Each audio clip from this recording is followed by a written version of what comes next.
अगर आपने नवरात्रि में ये एक गलती कर दी, तो समझ लीजिए आपका व्रत अधूरा रह जाएगा। क्योंकि 90% लोग बिना जाने ऐसी गलतियां करते हैं जिससे मां दुर्गा का पूरा आशीर्वाद नहीं मिल पाता। नवरात्रि सिर्फ व्रत रखने का नाम नहीं है, यह है शुद्ध मन, सही नियम और सच्ची भक्ति का पर्व। लेकिन अगर नियम गलत हुए तो मेहनत के बाद भी फल नहीं मिलता। इसलिए आज जानिए नवरात्रि के 9 गुप्त नियम जो आपकी किस्मत बदल सकते हैं। नियम 1, संकल्प बिना व्रत अधूरा है। व्रत रखने से पहले संकल्प लेना जरूरी है। मन में साफ भावना होनी चाहिए। सिर्फ खाना छोड़ना व्रत नहीं होता, नियत और श्रद्धा ही असली व्रत है। नियम 2, सुबह देर तक सोना।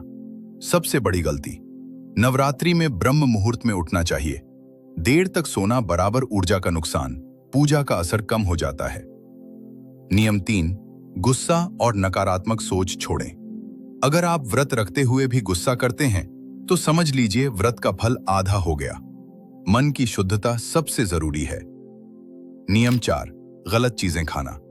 बहुत लोग व्रत में ये गलती करते हैं, पैकेट सी वाले चिप्स, ज्यादा तला हुआ खाना, बार बार खाना। व्रत का मतलब है संयम, ना कि ओवरलोड। नियम 5, पूजा में ध्यान न लगाना। केवल दीपक जलाकर मोबाइल चलाना यह पूजा नहीं है। 5 मिनट भी करो, लेकिन पूरे ध्यान से करो। नियम 6, घर की सफाई न रखना। जहां गंदगी होती है वहां देवी का वास नहीं होता। खासकर रसोई और पूजा स्थान साफ रखें।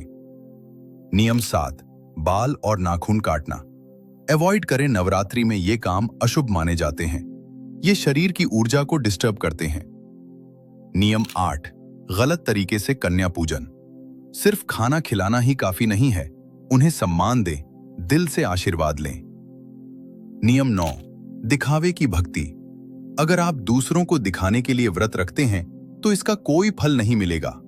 मां दुर्गा भावना देखती हैं, दिखावा नहीं। अगर आपने इन 9 में से सिर्फ एक गलती भी की तो आपका व्रत अधूरा रह सकता है। लेकिन अगर आप इन नियमों को सही तरीके से अपनाते हैं तो मां दुर्गा की कृपा आपके जीवन में चमत्कार ला सकती है। घर में सुख, शांति और समृद्धि खुद आने लगती है। अगर आप चाहते हैं कि मां दुर्गा की कृपा हमेशा बनी रहे तो इस वीडियो को अभी लाइक करें और कमेंट में लिखें जय माता दी, ताकि आपकी भक्ति मां तक पहुंचे। और ऐसे ही रहस्यमयी और शक्तिशाली वीडियो के लिए चैनल को सब्सक्राइब करना बिल्कुल मत भूलना।